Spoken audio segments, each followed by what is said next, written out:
School में makeup करना सख्त मना था, लेकिन मैंने फिर भी चमकदार लाल लिपस्टिक लगा ली। यही मेरा उन पुराने और बेकार नियमों के खिलाफ पहला विद्रोह था। जैसा कि होना ही था, कुछ ही देर में अनुशासन प्रभारी गुस्से से तमतमाती हुई मेरे सामने आ गई। उन्होंने मेरे होठों से लिपस्टिक बेरहमी से पोंछ दी, मेरी लिपस्टिक छीन ली और मेरे सामने स्कूल का मोटा नियमों वाला रूल बुक पटक दिया। सज्जा के तौर पर मुझे तपती धूप में पूरे मैदान में खड़ा कर दिया गया और आदेश दिया गया कि मैं पूरी नियमावली याद करूं। साथ ही छात्र परिषद के सदस्यों को मेरी निगरानी करने के लिए लगा दिया गया। लेकिन मैंने इस सज्जा को बिल्कुल भी गंभीरता से नहीं लिया। मैंने मुस्कुराकर अपने सहपाठियों का अभिवादन किया, रूल बुक सिर पर रख ली और उसे पढ़ना शुरू कर दिया। कुछ ही देर बाद मैं उसमें लिखे अजीबोगरीब नियम पढ़कर जोर जोर से हंसने लगी। मेरे सभी सहपाठी हैरान रह गए। छात्र परिषद के सदस्य भी समझ नहीं पाए कि क्या करें, क्योंकि नियमों में कहीं भी यह नहीं लिखा था कि हंसना मना है। आखिरकार उन्हें फिर से अनुशासन प्रभारी को बुलाना पड़ा। उनके सामने ही मैंने जेब से एक लाइटर निकाला, उन्हें चुनौती भरी मुस्कान दी और पूरी नियमावली को आग लगा दी। भीड़ दंग रह गई, लेकिन मैंने कोई नियम नहीं तोड़ा था, क्योंकि मैंने पूरी किताब पढ़ ली थी और उसमें कहीं भी यह नहीं लिखा था कि रूल बुक को जलाना मना है। फिर भी गुस्से से बौखलाई अनुशासन प्रभारी ने मुझे तुरंत कन्फेशन रूम में बंद करने का आदेश दे दिया। वह कमरा पूरी तरह अंधेरे में डूबा हुआ था। छात्र परिषद 2 बड़े स्पीकर लेकर आई और मेरे कानों में लगातार स्कूल के नियम सुनाए जाने लगे। लेकिन इससे मैं बिल्कुल नहीं टूटी। मुझे तो बस बोरियत होने लगी, यहाँ तक कि मुझे नींद आने लगी और मैं जम्हाइयां लेने लगी। मैं मन ही मन यह सोचकर मुस्कुरा रही थी कि शायद वही अनुशासन प्रभारी मेरी जब्त की हुई लिपस्टिक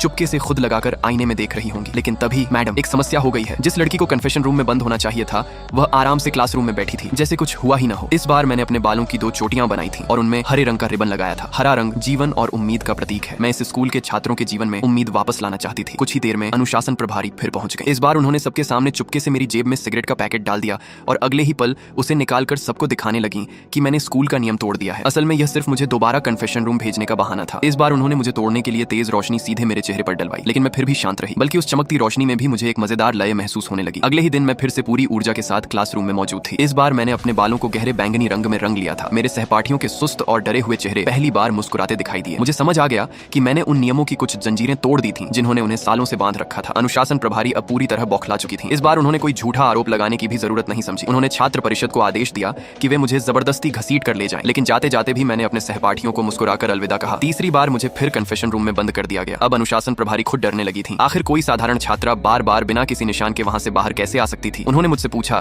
कि आखिर मैं चाहती क्या हूं। मैंने सिर्फ एक मांग रखी, स्कूल के सभी अन्यायपूर्ण नियम खत्म किए जाएं और हर छात्र से माफी मांगी जाए। मेरी यह बात सुनकर उनका गुस्सा 7वें आसमान पर पहुंच गया। उन्होंने मुझे ऐसी क्रूर सजा दी कि मेरी बोलने की ताकत हमेशा के लिए छीन ली गई।